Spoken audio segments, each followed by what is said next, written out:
여러분, 세상에는 아무리 소설가가 상상해도 만들어낼 수 없는 이야기가 있습니다.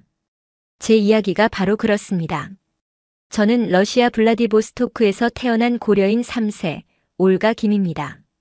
부모님 없이 자라 항상 가족의 빈자리가 컸어요. 그런 제가 마지막 선택으로 한국행을 결심했죠. 낯선 남자와의 결혼, 그것만이 새 삶을 찾을 유일한 길이었으니까요. 하지만 그 결혼이 제 인생을 완전히 뒤바꿔 놓을 줄은 몰랐습니다.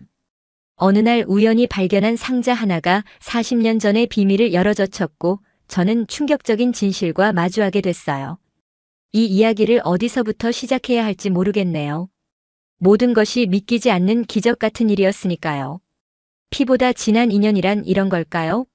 제 이야기를 들어보세요. 본 영상은 스토리를 재구성한 이야기입니다. 구독과 좋아요는 구독자님께 행운을 드립니다. 저는 올가 김입니다. 1989년 러시아 블라디보스토크에서 태어났어요. 제 할머니는 스탈린 시대 강제 이주된 고려인 1세대였습니다. 할머니는 우리의 뿌리가 한국이라고 늘 말씀하셨죠. 우리 집은 가난했지만 할머니의 사랑으로 따뜻했어요. 부모님은 제가 5살 때 교통사고로 돌아가셨습니다. 할머니 손에 자란 저는 가족의 소중함을 일찍 깨달았어요. 어릴 때부터 공부를 좋아해서 역사교사가 됐죠. 블라디보스토크 중학교에서 7년간 아이들을 가르쳤습니다. 그것이 제 꿈이자 행복이었어요. 하지만 2023년 학교 구조조정으로 갑자기 일자리를 잃었습니다. 할머니마저 몇 년 전에 돌아가셨고 혼자 남겨진 저는 막막했죠. 러시아에서 고려인은 여전히 차별받는 존재였어요. 이력서를 여러 곳에 냈지만 번번이 거절당했습니다. 어느 겨울날 제 원룸 창문으로 눈이 내리는 걸 보며 한숨을 쉬었어요.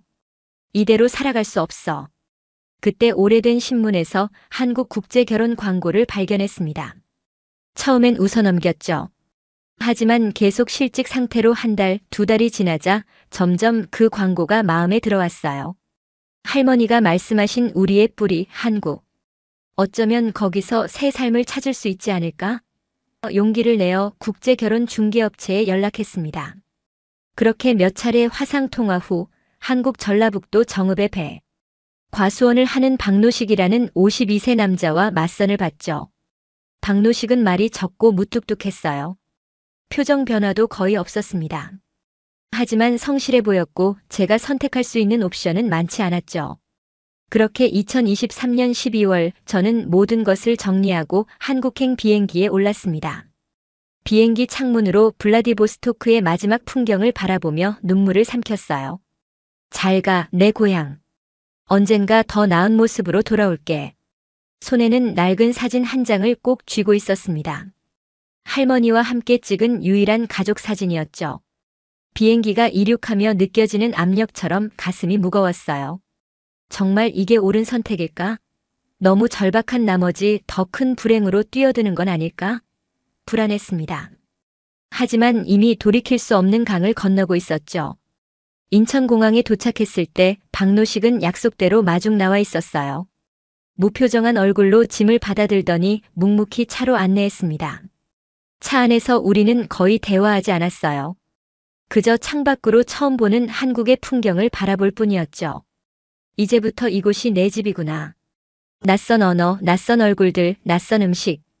모든 것이 두렵고 어색했어요. 하지만 돌아갈 곳은 없었습니다.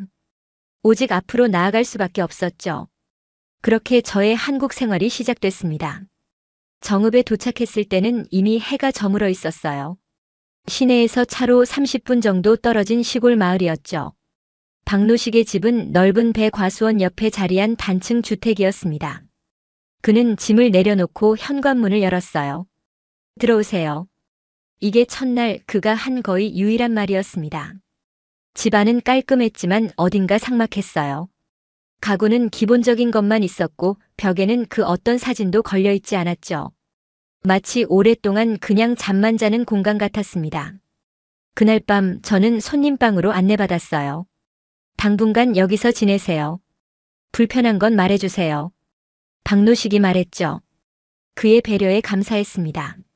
적어도 결혼 초기에는 서로를 알아가는 시간을 갖자는 의미였으니까요. 다음 날 아침 일찍 일어난 저는 부엌에서 간단히 아침을 준비했어요. 러시아식 오믈렛을 만들었죠. 박노식은 묵묵히 먹기만 했습니다. 맛있다는 말도 맛없다는 말도 없었어요. 그저 고개를 끄덕이고는 과수원으로 나갔죠. 그 후로도 우리의 일상은 비슷했습니다. 말이 통하지 않으니 더욱 대화가 없었어요. 저는 집안일을 하며 한국어를 공부했고 박노식은 아침부터 저녁까지 과수원에서 일했습니다. 가끔 그가 일하는 모습을 몰래 지켜보곤 했어요.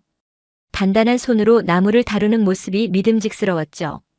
결혼식은 간소하게 치렀습니다. 마을 회관에서 몇몇 이웃들을 초대해 간단한 식사를 했을 뿐이에요. 하지만 그날 처음으로 박노식의 다른 모습을 봤죠. 누군가 축하 인사를 건넬 때마다 그는 수줍게 웃었어요. 무뚝뚝한 겉모습 속에 순수한 마음을 가진 사람이라는 걸 느꼈습니다. 결혼 후 한 달쯤 지났을 때 박노식은 저에게 조그마한 핸드폰을 건넸어요. 필요할 거예요. 번호는 저장해뒀어요. 소박한 선물이었지만 그의 첫 마음이었죠. 그날 밤 처음으로 같은 방에서 잠들었습니다. 어색했지만 그것이 우리의 시작이었어요.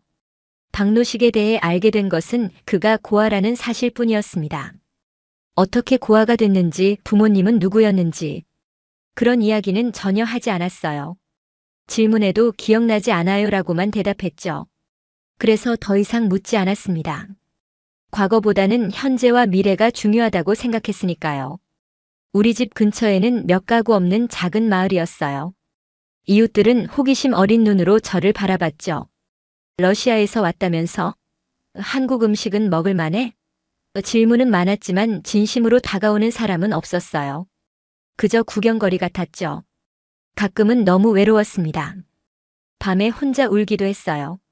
내가 정말 잘한 선택일까? 하지만 울음을 멈추고 나면 다시 현실을 받아들였습니다. 이곳에서 새 삶을 만들겠다고 결심했으니까요. 러시아에서의 절망보다는 낫다고 스스로를 위로했어요. 봄이 찾아오면서 과수원의 배나무들이 하얀 꽃을 피웠습니다. 그 모습이 너무 아름다워 저도 모르게 눈물이 났어요. 마치 새 희망을 상징하는 것 같았죠. 그날부터 저는 박노식을 도와 과수원 일을 배우기 시작했습니다. 매일 아침 6시면 일어나 아침 식사를 준비했어요. 처음에는 한국 음식 만들기가 서툴러서 인터넷으로 레시피를 찾아가며 배웠죠. 된장찌개, 김치찌개, 불고기. 박노식은 제가 만든 음식이 어땠는지 말하지 않았지만 항상 깨끗이 비워주는 그 모습이 고마웠습니다. 하루는 용기를 내어 마을로 나갔어요. 한국어 실력을 늘리고 이웃들과 친해지고 싶었거든요. 작은 슈퍼마켓에 들어갔는데 주인 아주머니가 저를 쳐다보더니 다른 손님에게 속삭였습니다. 저기 외국인 며느리래. 말도 못한대. 그 말이 너무 상처가 됐어요. 말을 못하는 게 아니라 서툰 거였는데. 눈물을 참으며 급히 슈퍼마켓을 나왔죠. 그날 집에 돌아와서도 한참을 울었습니다. 박노식은 제가 우는 이유를 묻지 않았어요. 그저 따뜻한 보리차 한 잔을 건네줄 뿐이었죠. 마을에서 가장 친절하게 대해준 사람은 해장국 식당을 운영하는 정옥순 할머니였어요. 어느 날 지나가다 그 식당에 들어갔는데 할머니가 반갑게 맞아주셨죠. 아이고, 외국에서 온 색시구나. 배고프지? 앉아.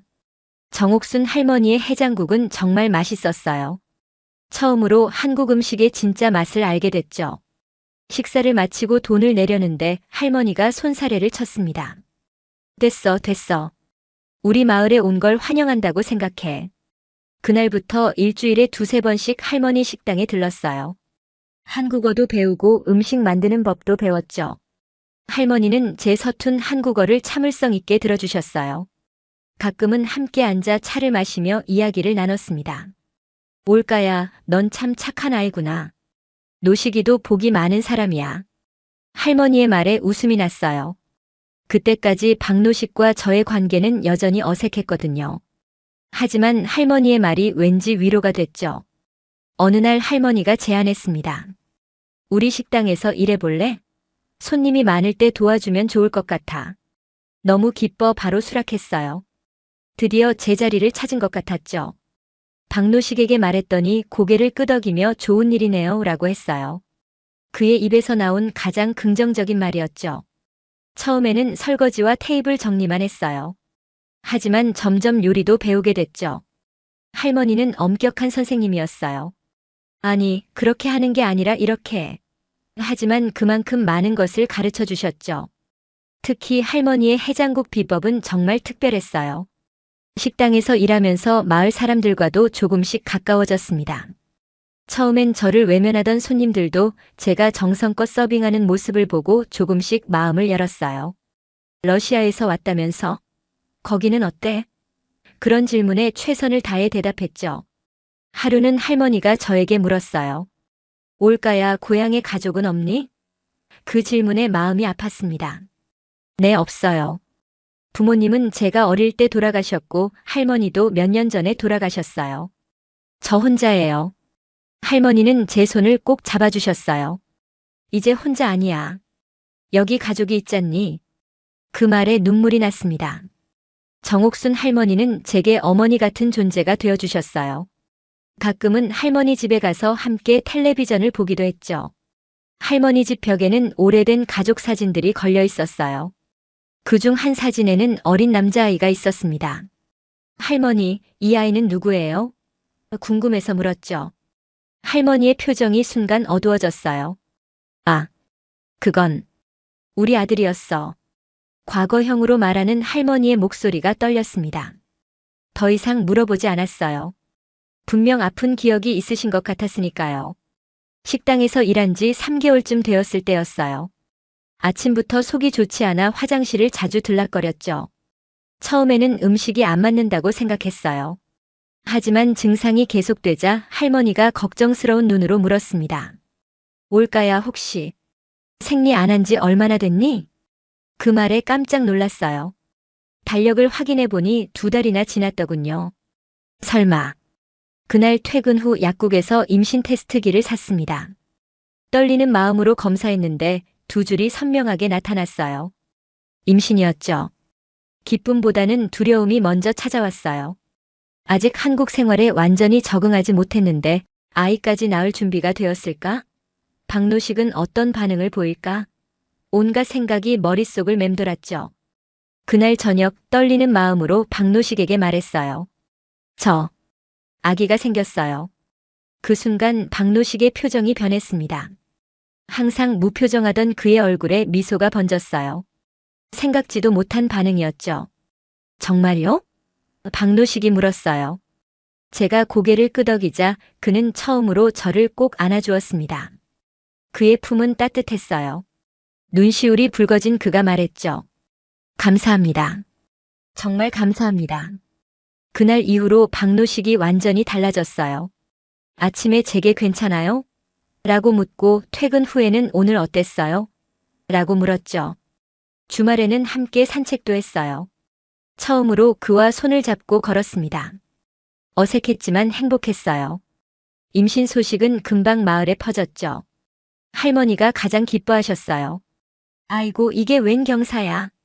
매일 보양식을 챙겨주셨고 일도 줄이라고 하셨습니다. 다른 마을 사람들도 달라졌어요. 이제는 반갑게 인사하고 가끔은 임신 조언도 해주었죠. 박노식은 아기방을 꾸미기 시작했어요. 오래된 방 하나를 깨끗이 청소하고 페인트도 새로 칠했습니다.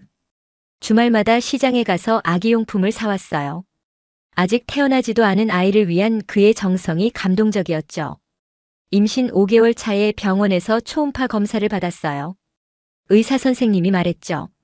아들입니다. 축하해요. 박노식의 눈에 눈물이 고였습니다. 그날 집에 돌아와 그는 처음으로 제 배에 귀를 대고 말했어요. 아들아, 아빠야. 빨리 만나고 싶구나. 이름은 한별로 정했어요. 박노식이 제안했죠. 한국과 러시아 두 나라의 별이 되길 바라는 마음으로 한별이 어떨까요? 너무 예쁜 이름이었어요. 저는 기쁘게 동의했습니다. 임신 중에도 할머니 식당에서 간단한 일을 계속했어요. 몸이 힘들 때면 할머니가 의자를 가져다 주시며 쉬어라고 하셨죠. 할머니는 제게 한국의 임신 풍습을 가르쳐 주셨어요. 미역국의 중요성, 피해야 할 음식들. 모든 것이 새롭고 신기했습니다. 박노식은 퇴근 후 매일 제 배를 쓰다듬으며 아기에게 말을 걸었어요. 아들아, 오늘은 배나무에 꽃이 폈어. 내가 크면 함께 과수원을 돌아다닐 거야. 그런 모습을 볼 때마다 가슴이 따뜻해졌죠. 드디어 진짜 가족이 된 것 같았으니까요. 임신 8개월 때는 움직이기가 힘들어져서 식당 일을 그만두었어요. 대신 집에서 출산 준비를 했죠. 아기 옷을 정리하고 기저귀를 준비하고 박노식도 틈틈이 도와주었어요. 함께 아기 이름을 부르며 행복한 상상을 했습니다. 그렇게 우리는 한별이의 탄생을 기다리며 하루하루를 보냈어요. 서로에게 마음을 열고 진짜 부부가 되어가고 있었죠. 모든 것이 완벽해 보였습니다. 하지만 인생은 항상 예상치 못한 방향으로 흘러가는 법이죠. 2024년 5월의 어느 날 저는 박노식의 다급한 목소리에 잠에서 깼어요. 올가, 괜찮아요? 양수가 터진 것 같아요. 침대가 흠뻑 젖어 있었죠. 갑자기 배에 통증이 밀려왔어요. 진통이 시작된 겁니다. 박노식은 미리 준비해둔 가방을 들고 저를 부축했어요. 차에 태워 병원으로 달렸죠. 가는 동안 그의 얼굴은 땀으로 범벅이 되었어요. 저보다 더 긴장한 것 같았습니다. 병원에 도착해 분만실로 들어갔어요. 의사 선생님이 말했죠. 아직 자궁문이 충분히 열리지 않았어요. 조금 기다려야 합니다. 그렇게 12시간의 긴 진통이 시작됐어요. 참을 수 없는 고통이었지만 아이를 만날 생각에 견딜 수 있었죠. 박노식은 제 손을 잡고 한시도 떠나지 않았어요. 힘내요, 올가. 당신은 정말 강한 사람이에요. 그의 따뜻한 말이 큰 위로가 되었습니다. 드디어 아이가 나오기 시작했어요. 밀어내세요. 의사의 지시에 온 힘을 다해 밀었죠. 그리고 우리 한별이의 첫 울음소리가 들렸어요. 그 순간의 기쁨은 말로 표현할 수 없었습니다. 축하합니다. 건강한 남자아이예요. 간호사가 작은 아기를 제 품에 안겨주었죠. 빨갛고 주름진 얼굴이었지만 세상에서 가장 아름다운 모습이었어요. 박노식은 떨리는 손으로 아이의 작은 손가락을 만졌습니다. 그의 눈에서 눈물이 흘러내렸어요. 한별아, 아빠랑 엄마가 많이 사랑해. 박노식이 속삭였어요. 그 순간 저희 셋은 진정한 가족이 되었습니다. 모든 어려움, 모든 외로움이 보상받는 순간이었죠. 병원에서 3일을 머문 후 집으로 돌아왔어요. 정옥순 할머니가 집에 와서 기다리고 계셨죠. 아이고, 귀여운 우리 손자. 할머니는 한별이를 보자마자 사랑에 빠진 듯 했어요. 미역국도 끓여주셨고 아기 돌보는 법도 가르쳐 주셨습니다. 첫 달은 정말 힘들었어요. 밤에 2~3시간마다 깨어나 아이에게 젖을 먹이고 기저귀를 갈았죠. 박노식도 틈틈이 도왔어요. 과수원 일을 마치고 집에 오면 아이를 안아주며 제게 쉴 시간을 주었습니다. 한별이가 100일이 되던 날 작은 잔치를 열었어요. 마을 사람들이 모두 와서 축하해 주었죠. 이제 저는 더 이상 외국인 며느리가 아니라 한별이 엄마였어요. 그 변화가 너무 감사했습니다. 박노식은 아이에게 완전히 빠져 있었어요.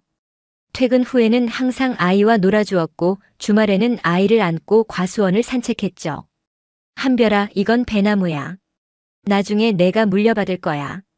그런 말을 들을 때면 가슴이 따뜻해졌어요.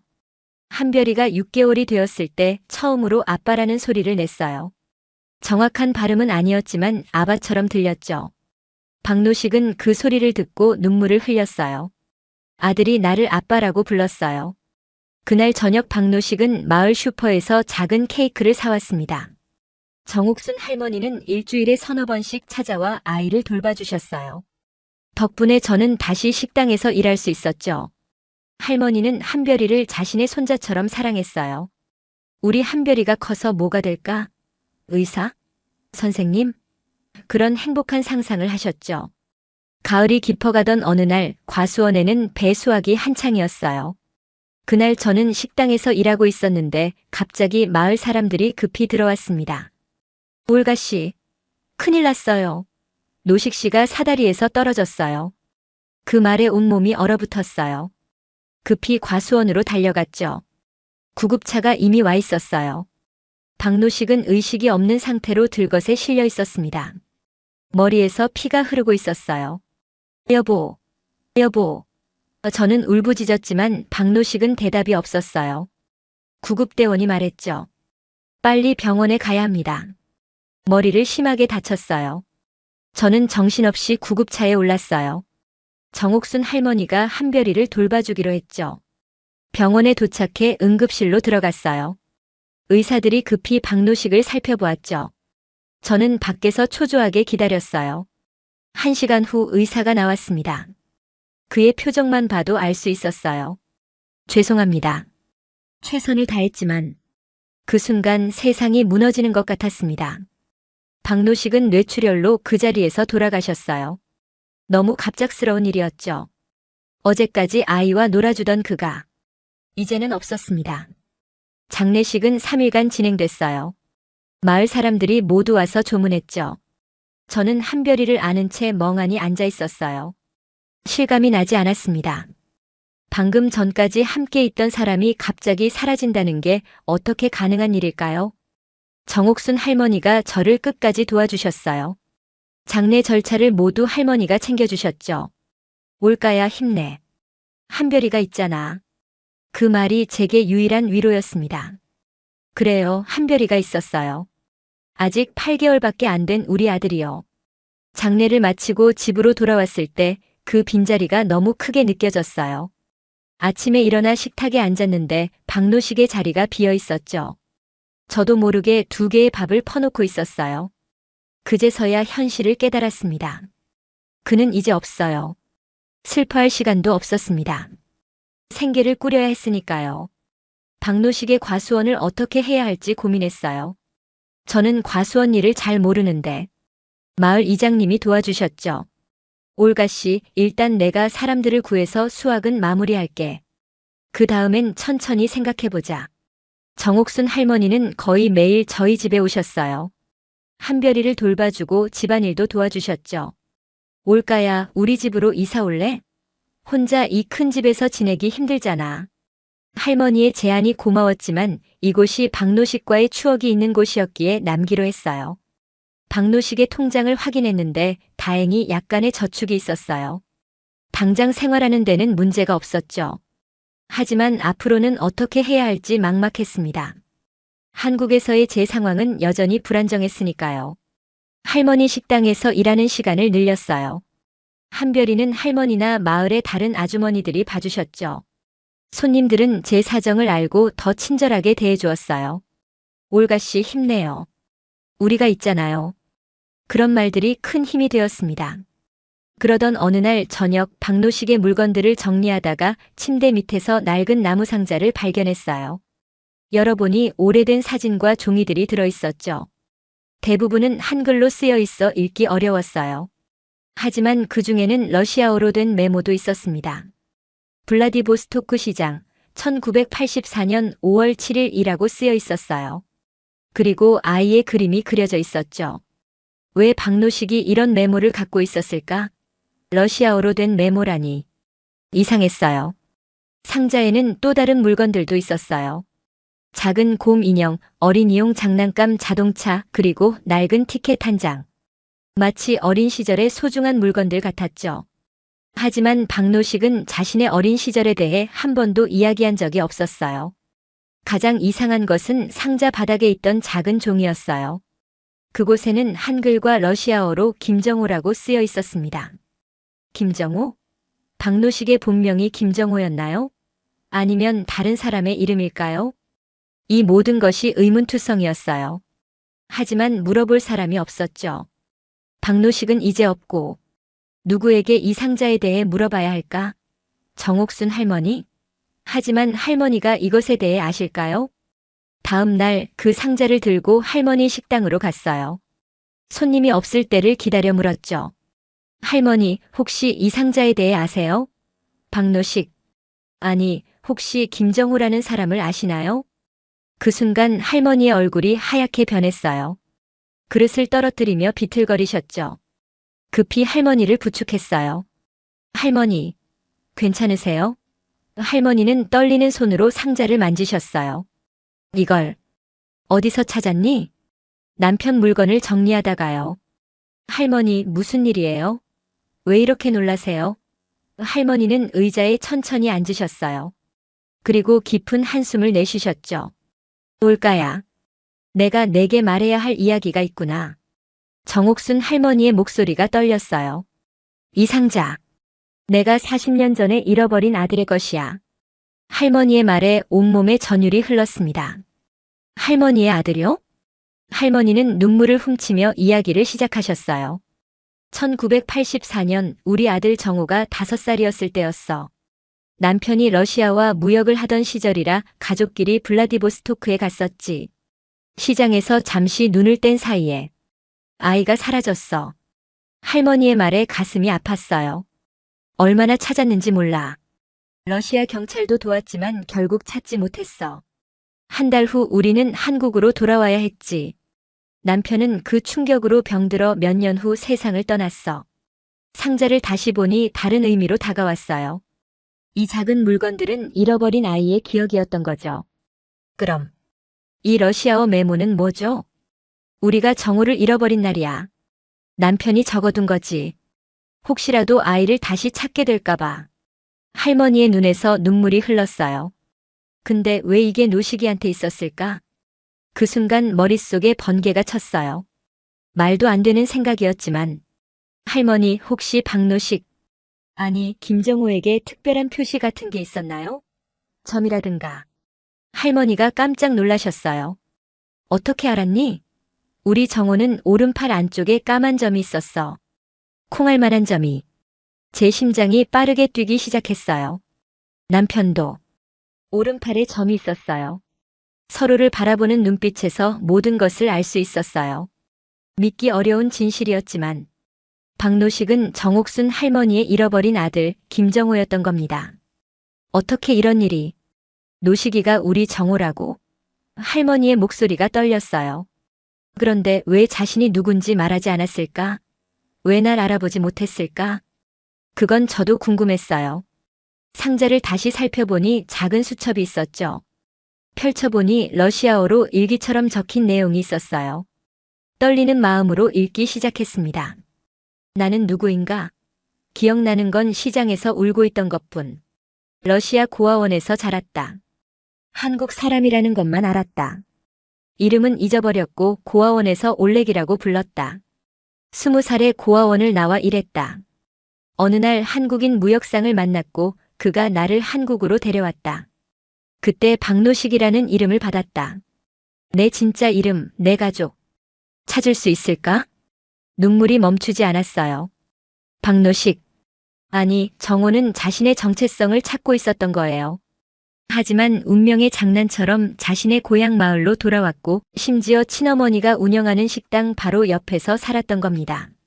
할머니, 이건 정말. 말을 잇지 못했어요. 할머니도 충격에 휩싸여 있었죠. 40년 동안 내 아들이 이렇게 가까이 있었다니. 그런데 난 알아보지 못했어. 왜 박노식은 자신이 누구인지 알게 되고도 말하지 않았을까요? 수첩의 마지막 페이지에 그 답이 있었어요. 오늘 나는 내가 누구인지 알게 되었다. 정옥순이 내 어머니다. 하지만 이미 그녀는 나를 아들로 대해주고 있다. 갑자기 진실을 말하면 모든 것이 어색해질까봐 두렵다. 조금만 더 적절한 때를 기다려보자. 하지만 그 적절한 때는 영원히 오지 않았어요. 박노식은 자신의 비밀을 간직한 채 세상을 떠났습니다. 너무나 가슴 아픈 일이었죠. 올까야, 우리 확실히 해보자. DNA 검사를 해보는 게 어때? 할머니의 제안에 고개를 끄덕였어요. 확실한 증거가 필요했으니까요. 다음 날 바로 검사를 받기로 했습니다. 그날 밤 저는 한별이를 품에 안고 생각에 잠겼어요. 만약 박노식이 정말 김정호라면 한별이는 할머니의 친손자인 셈이죠. 운명이란 참 신기한 것 같았어요. 러시아에서 온 저와 한국에서 실종됐다가 러시아에서 자란 김정호가 만나 아이를 낳고 그리고 그 아이가 할머니와 연결되다니. 창밖으로 별이 빛나는 밤하늘을 바라봤어요. 여보, 당신은 알고 있었나요? 이 모든 일을 말이에요. 이제 한별이와 저는 당신의 가족과 함께할 거예요. 걱정 마세요. DNA 검사 결과가 나오기까지 2주가 걸렸어요. 그 기간 동안 정옥순 할머니와 저는 매일 같이 만났죠. 할머니는 김정호의 어린 시절 이야기를 들려주셨어요. 활발하고 호기심 많던 아이였다고요. 그 이야기를 들으며 박노식의 모습을 떠올렸습니다. 겉으로는 무뚝뚝해 보였지만 내면에는 따뜻함이 있었죠. 결과가 나온 날 병원으로 함께 갔어요. 의사가 봉투를 건네며 말했죠. 확실합니다. 친모자 관계가 맞습니다. 그 순간 할머니가 주저앉으셨어요. 40년 동안 기다린 확인이었죠. 내 아들이었어. 내 곁에 있었는데 난 알아보지 못했어. 할머니의 울음소리가 상담실에 울려 퍼졌어요. 저도 할머니를 안고 함께 울었습니다. 기쁨과 슬픔이 뒤섞인 눈물이었어요. 집으로 돌아오는 길 할머니가 제 손을 꼭 잡았어요. 올가야, 이제 우리는 진짜 가족이야. 내 며느리가 아니라 내 아들의 아내. 내 며느리인 거지. 그 말에 마음이 따뜻해졌어요. 네, 할머니. 우리는 가족이에요. 한별이에게도 이야기해주고 싶었어요. 비록 이해하지 못하겠지만요. 한별아, 이제 우리에게는 할머니가 생겼어. 진짜 할머니. 한별이는 그저 방긋 웃기만 했지만 그 미소가 모든 것을 말해주는 것 같았어요. 할머니는 자신의 집으로 우리를 초대하셨어요. 이제 내 집으로 와서 살자. 이 나이에 손자를 얻었는데 매일 보고 싶구나. 잠시 고민했지만 결국 동의했습니다. 혼자서 큰 집과 과수원을 관리하기는 힘들었으니까요. 이사하는 날 박노식의 사진을 들고 방을 둘러봤어요. 여보, 당신의 진짜 집으로 돌아가요. 당신이 태어나고 자란 곳이에요. 눈물이 흘렀지만 이번엔 슬픔보다는 위로의 눈물이었어요. 할머니의 집은 아늑했어요. 오래된 가구들, 빛바랜 사진들. 그 중에는 어린 김정호의 사진도 있었죠. 그 사진 속 아이의 눈빛이 박노식과 닮아 있었어요. 어떻게 알아보지 못했을까요? 한별이는 새로운 환경에 금방 적응했어요. 할머니는 온 정성을 다해 손자를 돌봐주셨죠. 우리 한별이는 정호를 닮았구나. 저 눈매랑 코. 할머니가 한별이를 바라보며 행복한 미소를 지었어요. 마을 사람들은 이 놀라운 이야기를 듣고 모두 놀랐어요.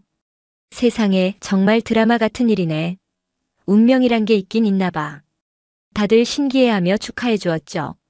과수원은 마을 사람들의 도움으로 계속 운영했어요. 수익의 일부는 저와 한별이의 생활비로 사용하고 나머지는 은행에 저축했죠.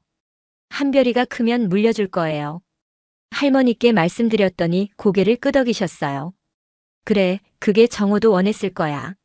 시간이 흐르면서 슬픔은 조금씩 줄어들었어요. 물론 박노식이 그리울 때도 있었지만 한별이와 할머니가 있어 외롭지 않았죠. 우리 셋은 서로에게 의지하며 새로운 가족이 되어갔어요. 할머니의 식당에서 일하는 것도 계속했어요. 이제는 단순한 직원이 아니라 가족으로서요. 할머니의 해장국 비법도 모두 배웠죠. 이건 우리 집안 대대로 내려오는 비법이야. 내게 알려주는 거야, 올까. 어느 날 저는 할머니에게 제안했어요.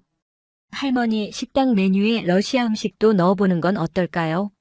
제가 잘 아는 보르시치나 블린치키 같은 거요. 할머니는 흔쾌히 동의하셨죠. 좋은 생각이구나.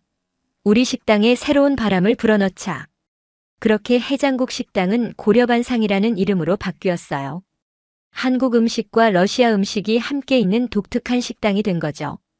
처음에는 손님들이 낯설어했지만 맛을 본 후에는 모두 반했어요. 이거 정말 맛있네. 색다르고 좋은데? 특히 블로그를 하는 젊은이가 우리 식당을 소개하면서 유명해졌어요. 고려인 며느리와 한국인 시어머니가 함께 운영하는 특별한 식당이라고요. 주말에는 다른 지역에서도 손님들이 찾아왔죠. 한별이는 점점 자라면서 말을 배우기 시작했어요. 한국어와 러시아어를 섞어 사용했죠. 맘마 엄마 밥, 바부시카 할머니 물. 이중 언어를 사용하는 모습이 귀여웠어요. 할머니는 한별이에게 김정호의 이야기를 자주 들려주셨어요. 내 아빠는 정말 용감한 사람이었단다. 먼 러시아에서 혼자 자라서 이렇게 한국까지 돌아왔으니까. 한별이는 아직 이해하지 못했지만 언젠가는 알게 될 거예요. 저 역시 한국 생활에 점점 적응해 갔어요. 한국어도 많이 늘었고 마을 사람들과도 친해졌죠. 이제는 이곳이 제 고향처럼 느껴졌어요. 러시아를 그리워할 때도 있었지만 이제 제 삶은 여기에 있었으니까요. 한별이가 두 돌을 맞이했어요. 할머니가 큰 잔치를 열어주셨죠. 마을 사람들이 모두 모여 축하해 주었어요. 한별이는 돌잡이에서 연필을 잡았는데 할머니가 얼마나 좋아하셨는지 몰라요. 우리 한별이가 공부를 잘할 거야. 그날 저녁 할머니가 오래된 앨범을 꺼내 오셨어요. 오늘은 특별한 날이니까 이걸 보여주고 싶었어. 그 앨범에는 김정호의 돌잔치 사진이 있었어요. 놀랍게도 한별이와 정말 닮아 있었죠. 같은 눈매, 같은 웃음. 정호는 명절날이면 항상 이 노래를 불렀어. 할머니가 옛 기억을 더듬으며 말씀하셨어요. 그리고 천천히 한국 동요를 부르기 시작하셨죠. 한별이도 따라 흥얼거렸어요. 그 순간이 너무 평화롭고 행복했습니다. 이제 저와 할머니는 한별이를 중심으로 하는 새로운 가족이 되었어요. 할머니는 제게 어머니 같은 존재가 되어주셨고 저는 할머니께 딸 같은 존재가 되었죠. 국적과 혈연을 넘어선 마음의 연결이었어요. 할머니의 도움으로 한국 국적 신청도 시작했어요. 우리 올가가 한국 사람이 되면 좋겠어. 할머니의 말씀에 감사했습니다. 이제 이곳이 제 영원한 고향이 될 거니까요. 식당 사업도 잘 되었어요. 고려반상은 이제 지역의 명소가 되었죠. 주말에는 예약을 해야 할 정도였어요. 저는 러시아 요리를 더 다양하게 개발했고 할머니는 한국 전통 음식을 알려주셨어요. 완벽한 팀워크였죠. 마을 복지관에서 제안이 들어왔어요. 올가 씨, 러시아어 강좌를 열어보지 않을래요? 요즘 러시아와 교류가 많아져서 배우고 싶어 하는 분들이 많아요. 망설였지만 용기를 내어 수락했어요. 처음으로 제 전공을 살려 일할 수 있는 기회였으니까요. 첫 수업날 너무 긴장했어요. 하지만 학생들이 모두 친절하게 맞아주었죠. 선생님, 러시아에 대해 더 많이 알려주세요. 그 순간 제가 다리 역할을 할 수 있다는 걸 깨달았어요. 한국과 러시아 두 문화 사이의 다리요. 할머니는 제가 강의하는 모습을 보러 오셨어요. 올가야, 넌 정말 선생님 같구나. 학생들이 다 널 좋아하더라. 그 말씀에 자신감이 생겼어요. 다시 교사가 된 것 같은 기분이었죠. 러시아어 수업이 입소문을 타면서 다른 마을에서도 저를 초청하기 시작했어요. 주 2회는 인근 도시의 문화센터에서 강의했죠. 수입도 좋아졌고 보람도 느꼈어요. 제 인생이 새로운 방향으로 흘러가고 있었죠. 할머니는 제가 바빠진 것을 걱정하셨어요. 너무 무리하지 마. 건강이 제일이야. 하지만 동시에 자랑스러워 하셨죠. 우리 올가가 이렇게 잘하다니 정호가 알면 얼마나 좋아할까. 한별이도 어린이집에 다니기 시작했어요. 처음에는 울며 저를 붙잡았지만 곧 친구들과 즐겁게 지내게 되었죠. 선생님들도 한별이가 총명하고 밝다고 칭찬했어요. 역시 선생님 아들이라 그런지 말도 빨리 배워요. 모든 것이 잘 풀리는 것 같았어요. 때로는 박노식이 그리울 때도 있었지만 한별이와 할머니가 있어 외롭지 않았죠. 우리는 서로에게 의지하며 행복한 일상을 만들어가고 있었어요. 그러던 어느 날 복지관 관계자가 찾아왔어요. 올가 씨, 큰 제안이 있어요. 지역 다문화 가정지원센터에서 상담사로 일해보지 않으실래요? 러시아어뿐 아니라 한국어도 할 줄 아시고 직접 국제 결혼을 경험하셨으니 많은 도움이 될 것 같아서요. 그 제안은 제게 큰 의미가 있었어요. 저와 비슷한 상황에 있는 여성들을 도울 수 있는 기회였으니까요. 생각해 볼게요. 집에 돌아와 할머니와 상의했죠. 올가야, 그건 정말 좋은 일이야. 내가 겪은 어려움을 다른 사람들이 덜 겪게 도와줄 수 있잖아. 할머니의 말씀에 용기를 얻었어요. 다음 날 그 제안을 수락했습니다. 이제 저는 주 3일은 다문화 센터에서 상담사로, 주 2일은 러시아어 강사로 일했어요. 바빴지만 보람찼죠. 특히 러시아, 베트남, 필리핀 등에서 온 여성들을 만나 그들의 이야기를 들을 때면 제 경험이 얼마나 소중한지 깨달았어요.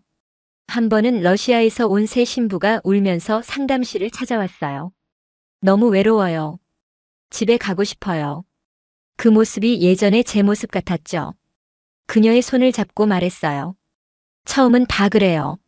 하지만 포기하지 마세요. 여기서도 행복을 찾을 수 있어요. 한별이가 4살이 되었을 때 제 한국 국적 신청이 드디어 승인되었어요. 이제 공식적으로 한국 사람이 된 거죠. 할머니가 얼마나 기뻐하셨는지 몰라요. 이제 진짜 우리 가족이 됐구나. 국적 취득 기념으로 작은 파티를 열었어요. 마을 사람들과 다문화센터 동료들이 모두 축하해 주었죠. 올가 씨, 이제 한국 사람이니 올가 씨가 아니라 김올가네. 모두가 웃었어요. 그날 밤 별이 총총한 하늘을 바라보며 생각했어요. 여보, 보고 있나요? 저 이제 한국 사람이 됐어요. 우리 한별이처럼요. 가슴이 뭉클해졌습니다. 박노식. 아니, 김정호가 알았다면 기뻐했을 거예요. 할머니는 저를 딸처럼 생각하셨어요. 올가야, 내가 내 곁에 와준 건 정말 큰 축복이야. 정호를 잃고 난 후 내 인생은 끝난 줄 알았는데 내가 와서 다시 시작되었어. 할머니와 더 많은 시간을 보내기 위해 다문화센터 일을 주 2일로 줄였어요. 대신 식당 일에 더 집중했죠. 고려반상은 이제 지역을 넘어 유명해져서 관광객들도 찾아왔어요. 특히 인기 있는 메뉴는 제가 개발한 고려 보르시치였어요. 러시아 전통 수프에 한국 고춧가루와 채소를 넣어 새롭게 만든 거죠. 손님들은 그 독특한 맛에 반했어요. 이건 정말 한국과 러시아가 만난 맛이네. 한별이도 식당에서 작은 도움을 주기 시작했어요. 수저를 나르거나 안녕하세요 인사를 하는 정도였지만 손님들은 모두 귀여워했죠. 아이고, 이 꼬마가 벌써 일을 하네. 한별이는 그런 관심을 즐겼어요. 할머니는 한별이에게 옛날 이야기를 많이 들려주셨어요. 특히 김정호에 관한 이야기요. 내 아빠는 어릴 때 장난이 많았어. 한 번은 이웃집 수박을 훔쳐먹다가 들켰는데 그런 이야기를 들으며 한별이는 아빠를 더 가깝게 느꼈을 거예요. 어느 날 식당에 특별한 손님이 찾아왔어요. 러시아에서 온 관광객이었죠. 그들과 러시아어로 대화하며 고향 이야기를 나눴어요. 오랜만에 모국어를 사용하니 기분이 이상했죠. 반갑기도 하고 그립기도 하고. 그중 한 여성이 제게 물었어요. 한국에서 살기는 어때요? 힘들지 않나요? 잠시 생각하다 대답했어요. 처음에는 정말 힘들었어요. 하지만 이제 이곳이 제 집이에요. 제 가족이 여기 있으니까요. 그 말을 하는 순간 문득 깨달았어요. 정말로 이곳이 제 집이라고 진심으로 느끼고 있었던 거예요. 더 이상 외국인이라고 생각하지 않았죠. 이제 저는 이 마을의 일원이었어요. 할머니의 건강이 조금씩 나빠지기 시작했어요. 연세가 많으셔서 어쩔 수 없는 일이었죠. 저는 할머니를 위해 더 많은 시간을 내려고 노력했어요. 식당 일도 중요했지만 할머니와 함께하는 시간이 더 소중했으니까요. 올가야, 내가 없으면 이 식당을 내가 맡아줬으면 좋겠어. 어느 날 할머니가 갑자기 그런 말씀을 하셨어요. 할머니, 무슨 말씀을? 할머니는 오래오래 사셔야죠. 하지만 할머니는 웃으며 고개를 저으셨어요. 사람은 언젠가 다 가는 거야. 난 이미 행복한 삶을 살았어. 그날 밤 한별이를 재운 후 혼자 생각에 잠겼어요. 할머니가 만약 정말 돌아가신다면 생각만 해도 가슴이 아팠어요. 할머니는 제게 단순한 시어머니가 아니라 친어머니와 같은 존재였으니까요. 다음 날 할머니께 진심을 전했어요. 할머니, 제게는 할머니가 어머니 같아요. 러시아에서 부모님을 일찍 여인 저에게 할머니는 정말 큰 선물이에요. 오래오래 건강하게 저희와 함께 해주세요. 할머니는 눈물을 글썽이며 제 손을 꼭 잡으셨어요. 올가야, 너도 내게 큰 선물이야. 내가 없었다면 난 정호를 다시 찾지 못했을 거야. 그리고 한별이도 만나지 못했겠지. 내가 와준 덕분에 내 인생은 다시 빛나게 되었어. 그날 저녁 세 사람은 작은 식탁에 둘러앉아 오랜만에 함께 저녁을 먹었어요. 한별이는 제잘제잘 유치원 이야기를 했고 할머니와 저는 그저 미소 지으며 들었죠. 평범한 저녁이었지만 제게는 너무나 소중한 시간이었어요. 우리는 이상한 가족이지? 할머니가 웃으며 말씀하셨어요. 러시아에서 온 며느리와 한국에서 태어나 러시아에서 자란 아들, 그리고 그들의 아들. 하지만 이것이 진정한 가족이야. 그 말에 깊이 공감했어요. 국적도 혈연도 중요하지 않았어요. 중요한 건 서로를 향한 사랑과 믿음이었죠. 우리는 이미 완벽한 가족이었어요. 고려반상은 점점 더 유명해졌어요. 지역 신문에도 소개되고 블로그와 SNS에서도 화제가 되었죠. 한국과 러시아의 맛이 만나는 곳이라는 캐치프레이즈로 많은 사람들이 찾아왔어요. 식당 인테리어도 새롭게 바꿨어요. 한쪽 벽에는 러시아 전통 장식품을, 다른 쪽에는 한국 전통 장식품을 걸었죠. 두 문화가 조화롭게 어우러지는 공간이었어요. 메뉴도 더 다양해졌어요. 할머니의 해장국과 제 보르시치는 기본이고 불고기 불린치키, 김치 피로시키 같은 퓨전 요리도 개발했죠. 손님들은 그 독특한 맛에 반했어요. 이런 맛은 처음이에요. 정말 창의적이네요. 한 번은 방송국에서 연락이 왔어요. 다문화 가정 성공 스토리를 다루는 프로그램에 출연해달라는 거였죠. 처음에는 망설였지만 할머니의 권유로 수락했어요. 우리 이야기가 다른 사람들에게 희망이 될 수 있을 거야. 방송 촬영 날 긴장했지만 최선을 다했어요. 러시아에서 온 과정, 박노식과의 만남, 한별이의 탄생, 그리고 놀라운 진실을 알게 된 이야기까지.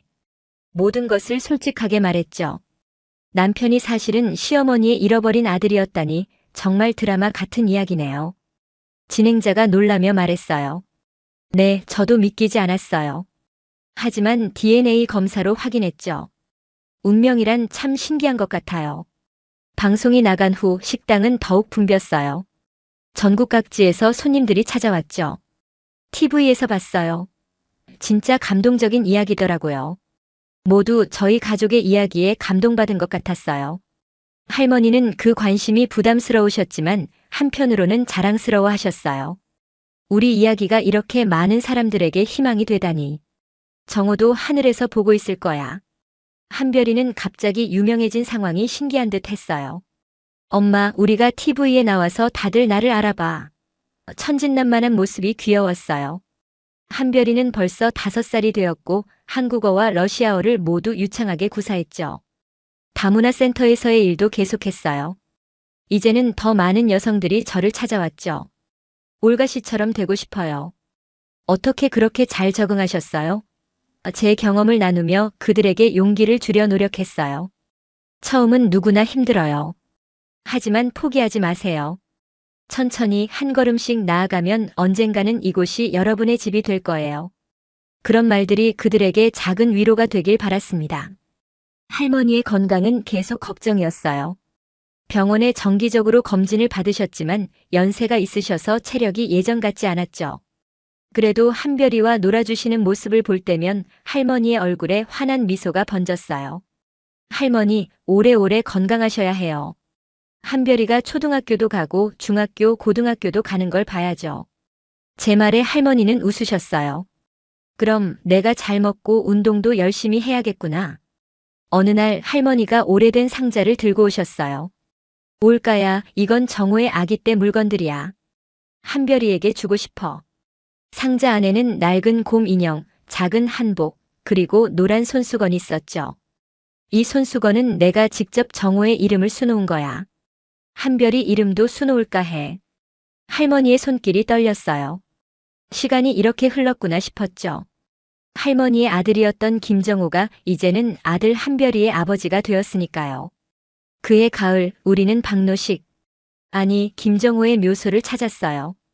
처음에는 박노식으로 묻혔지만 진실을 알게 된 후 김정호라는 이름을 추가했죠. 여보, 당신의 진짜 이름으로 부를 수 있어서 기뻐요. 속삭였어요. 할머니는 아들의 묘 앞에서 오랫동안 이야기를 나누셨어요. 정호야, 엄마가 너를 몰라봐서 미안해. 하지만 이제 내 아들 한별이를 내가 잘 돌볼게. 걱정 마. 묘소를 떠나는 길 갑자기 비가 내리기 시작했어요. 우산도 없이 비를 맞으며 걸었는데 문득 무지개가 하늘에 떠올랐죠. 할머니가 제 손을 꼭 잡으셨어요. 저건 정호가 보내는 메시지 같구나. 우리가 잘하고 있다고. 그날 이후 더욱 단단한 가족이 된 것 같았어요. 국적도 혈연도 언어도 다르지만 우리는 서로를 깊이 이해하고 사랑하는 진정한 가족이었으니까요. 2024년 봄 드디어 제 한국 국적 취득 절차가 모두 끝났어요. 이제 공식적으로 기물가가 된 거죠. 여권도 새로 만들었고 주민등록증도 받았어요. 할머니가 얼마나 기뻐하셨는지 몰라요. 이제 진짜 우리 가족이 됐구나. 국적 취득을 기념해 작은 파티를 열었어요.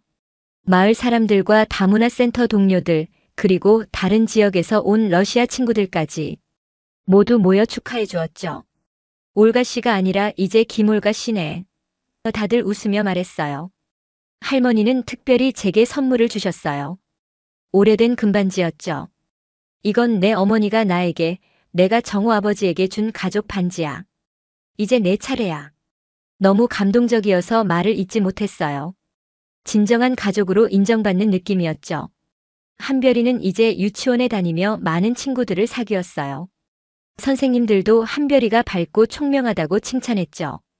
한별이는 러시아어도 할 줄 알아서 친구들에게 인기가 많아요. 그런 말을 들을 때면 가슴이 뿌듯했어요. 다문화센터에서는 제가 상담사에서 팀장으로 승진했어요. 이제는 여러 나라에서 온 상담사들을 이끄는 위치가 된 거죠. 처음에는 부담스러웠지만 할머니의 응원으로 용기를 냈어요. 넌 할 수 있어, 올가야. 넌 정말 강한 사람이야. 고려반상은 이제 지역을 넘어 전국적으로 유명해졌어요. 주말에는 예약을 해야 들어올 수 있을 정도였죠. 음식 잡지에서도 취재를 왔어요. 한국과 러시아의 맛이 만나 새로운 맛을 창조하는 곳이라고 소개되었죠. 할머니는 이제 식당 일은 거의 하지 않으셨어요. 대신 입구에 앉아 손님들을 맞이하는 역할을 하셨죠. 모두가 할머니를 고려반상의 어머니라고 불렀어요. 할머니의 미소가 식당의 상징이 된 거예요. 어느 날 놀라운 소식을 들었어요. 러시아 블라디보스토크에서 공연하는 고려인 합창단에 참여해달라는 제안이었죠. 2주간의 짧은 여행이었지만 고민이 됐어요. 한별이와 할머니를 두고 갈 수 있을까? 할머니가 등을 밀어주셨어요. 당연히 가야지. 내 고향이잖아. 한별이는 내가 잘 볼게. 할머니의 격려로 용기를 냈어요. 러시아로 떠나기 전 한별이에게 약속했죠. 엄마가 돌아오면 많은 선물을 가져올게. 블라디보스토크는 변해 있었어요. 더 발전했고 더 현대적이었죠.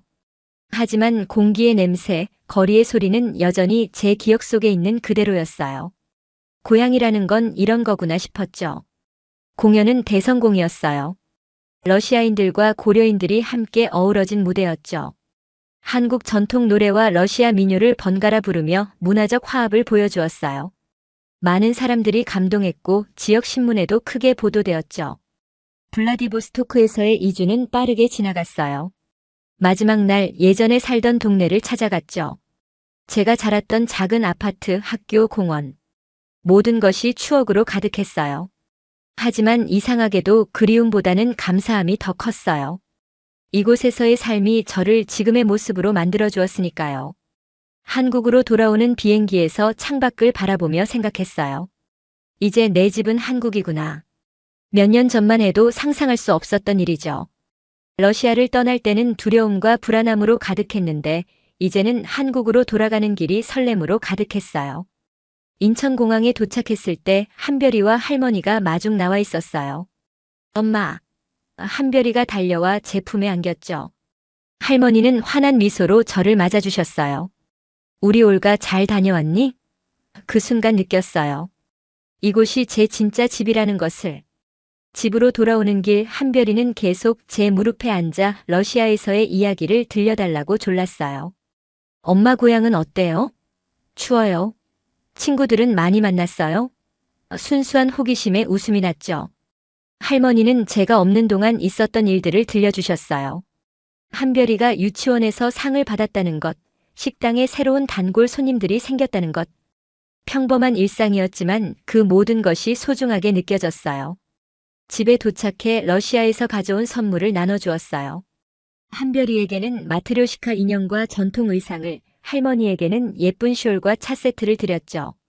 모두 좋아해 주셔서 기뻤어요. 그날 밤 세 사람은 오랜만에 함께 식사했어요. 할머니가 특별히 정성껏 준비한 음식들이었죠. 밥을 먹으며 러시아에서의 경험, 공연 이야기를 나눴어요. 한별이는 제 말 한마디 한마디를 귀담아 들었죠. 엄마, 나도 커서 러시아에 가볼래요. 한별이의 말에 웃음이 났어요. 물론이지. 엄마가 데려갈게. 엄마의 고향도 보여주고 내 아빠가 자랐던 곳도 보여줄게. 할머니는 잠시 생각에 잠기셨다가 말씀하셨어요. 우리 가족은 정말 특별하구나. 러시아와 한국을 오가며 이어진 인연. 정호가 알았다면 얼마나 놀랐을까. 그 말에 모두 잠시 침묵했어요. 박노식. 아니, 김정호를 생각하니 가슴이 아팠지만 동시에 그를 통해 우리가 이렇게 만났다는 것에 감사했어요. 한별이가 잠든 후 할머니와 차를 마시며 이야기를 나눴어요. 올가야, 넌 정말 강한 사람이야. 낯선 나라에 와서 이렇게 잘 적응하고 가족을 만들고. 정호도 널 정말 자랑스러워했을 거야. 할머니의 말씀에 눈물이 났어요. 할머니, 저도 할머니 같은 어머니가 되고 싶어요. 한별이에게 할머니처럼 사랑을 주고 싶어요. 그날 이후로 저는 더욱 단단히 이곳에 뿌리를 내렸어요. 다문화센터에서의 일도 식당 운영도 더 열심히 했죠. 이제는 단순히 생계를 위한 일이 아니라 제 삶의 일부가 되었으니까요. 한별이는 초등학교에 입학했어요. 첫 등교날 교복 입은 모습이 너무 자랑스러웠죠. 엄마, 나 잘할 수 있을까요? 걱정스레 묻는 한별이에게 대답했어요. 물론이지. 우리 한별이는 뭐든지 잘할 수 있어. 학교에서는 한별이가 러시아어를 할 줄 안다는 것이 특별한 장점이 되었어요. 선생님들도 칭찬하셨고 친구들도 신기해했죠. 우와, 한별이는 외국어도 할 줄 알아. 한별이의 자신감도 점점 커져갔어요. 고려반상은 이제 지역의 명소가 되었어요. 주말이면 전국에서 손님들이 찾아왔죠. 특히 저희 가족의 이야기를 들은 사람들은 더욱 감동하며 찾아왔어요. 그 유명한 러시아 며느리 식당이 여기군요. 할머니는 이제 식당 일은 거의 하지 않으셨지만 매일 아침 저에게 조언을 해주셨어요. 오늘은 동태찌개가 좋겠다. 이 김치는 조금 더 숙성시키자. 할머니의 오랜 경험과 지혜는 여전히 식당의 중심이었죠. 다문화센터에서는 이제 제가 중요한 위치가 되었어요. 여러 나라에서 온 이주 여성들을 돕는 프로그램을 직접 기획하고 진행했죠. 제 경험을 바탕으로 그들에게 실질적인 도움을 줄 수 있어 보람찼어요. 어느 날 시청에서 연락이 왔어요. 김올가 씨, 우리 지역 다문화 대사로 활동해 주시면 어떨까요? 그 제안은 제게 큰 영광이었어요. 할머니와 상의했더니 흔쾌히 찬성하셨죠. 당연히 해야지. 우리 올가가 제일 잘할 수 있는 일이야. 다문화 대사로서 여러 학교와 기관을 방문해 강연했어요. 저의 이야기, 러시아 문화, 다문화 가정의 현실에 대해 이야기했죠. 많은 사람들이 공감하고 응원해 주었어요. 정말 감동적인 이야기예요. 용기를 얻었습니다. 한별이는 점점 자라 이제 초등학교 3학년이 되었어요. 얼마 전에는 수업 시간에 가족 이야기를 발표했다고 하더군요. 우리 아빠는 러시아에서 자랐고 엄마도 러시아 사람이에요. 그리고 할머니는 아빠를 40년 만에 다시 만났어요. 선생님이 너무 감동해서 울었다고 했죠. 할머니는 이제 80세가 되셨어요. 건강은 여전히 걱정되었지만 한별이와 함께하는 시간이 할머니에게 큰 활력소가 되었죠. 우리 한별이 덕분에 내가 이렇게 오래 살 수 있는 것 같아. 할머니는 종종 그렇게 말씀하셨어요. 어느 날 할머니가 제게 오래된 사진첩을 보여주셨어요. 올가야, 이걸 내가 가져가렴. 우리 가족의 역사니까. 그 사진첩에는 김정호의 어린 시절부터 할머니의 젊은 시절, 심지어 증조 부모님의 사진까지 있었어요. 우리 가족의 뿌리였죠. 할머니 감사합니다. 이걸 한별이에게도 보여주고 우리 가족의 역사를 알려줄게요. 제 말에 할머니는 미소 지으셨어요. 그래, 우리 한별이가 자기 뿌리를 알고 자라면 좋겠구나. 저는 이제 완전히 이곳에 정착했어요. 한국어도 유창해졌고 문화도 이해하게 되었죠. 가끔은 러시아가 그립기도 하지만 이제 이곳이 제 진짜 고향이 되었어요. 제가 속한 곳, 제 가족이 있는 곳이니까요. 한별이에게는 두 나라의 문화를 모두 가르쳤어요. 러시아 동화도 읽어주고 한국 전통 놀이도 가르쳤죠. 한별이는 두 문화 사이에서 자연스럽게 자라났어요. 엄마, 나는 러시아 사람이에요? 한국 사람이에요? 그런 질문에 대답했죠. 둘 다야. 그게 내 특별한 점이야. 마을 사람들도 이제 저를 완전히 받아들였어요. 더 이상 외국인 며느리가 아니라 그냥 김올가였죠. 마을 행사에도 참여하고 봉사활동도 했어요. 이곳이 제 공동체가 된 거예요. 러시아와의 인연도 계속 이어갔어요. 1년에 한 번씩 합창단과 함께 공연하러 가기도 하고 러시아에서 오는 관광객들을 도와주기도 했죠. 두 나라를 연결하는 다리 역할을 하는 것이 저의 새로운 사명이 된 것 같았어요. 결혼 10주년이 되던 날 박노식의 묘소를 찾았어요. 한별이와 할머니와 함께요. 여보, 보고 있나요? 우리가 이렇게 행복하게 지내고 있어요. 당신 덕분이에요. 마음속으로 그에게 이야기했어요. 가을 햇살이 묘비에 따뜻하게 내리쬐었어요. 마치 그가 미소 짓고 있는 것처럼 느껴졌죠.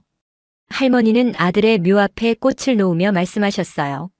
정호야, 너는 우리에게 올가와 한별이를 선물해줬구나. 정말 고마워. 돌아오는 길 한별이가 물었어요.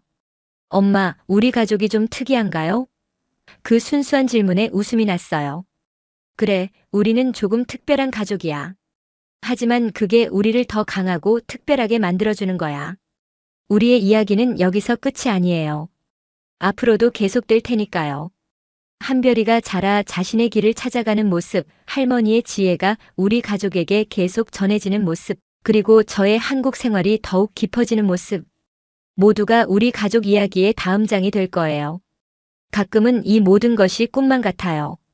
러시아에서 희망을 잃고 한국행을 결심했던 그날, 이런 행복이 기다리고 있을 거라고는 상상도 못했으니까요. 하지만 이건 꿈이 아니라 현실이에요. 우리 가족의 진짜 이야기죠. 러시아에서 버림받은 이름이었던 올가 김은 이제 김올가라는 새 이름으로 다시 태어났어요. 국적도 이름도 삶의 터전도 변했지만 변하지 않은 것도 있죠. 가족을 향한 사랑, 그리고 더 나은 미래를 향한 희망 말이에요. 창밖을 바라보니 단풍이 물들기 시작했어요. 계절이 변하듯 인생도 변하는 것 같아요. 하지만 그 변화 속에서도 변하지 않는 것들이 있죠. 그것이 바로 우리를 지탱해주는 힘이 아닐까요? 엄마, 이제 식당에 가요. 한별이가 제 손을 잡아당겼어요. 할머니가 기다리신대요. 미소를 지으며 일어섰어요. 오늘도 우리의 일상은 계속되니까요. 평범하지만 특별한 우리만의 행복한 이야기가 말이에요.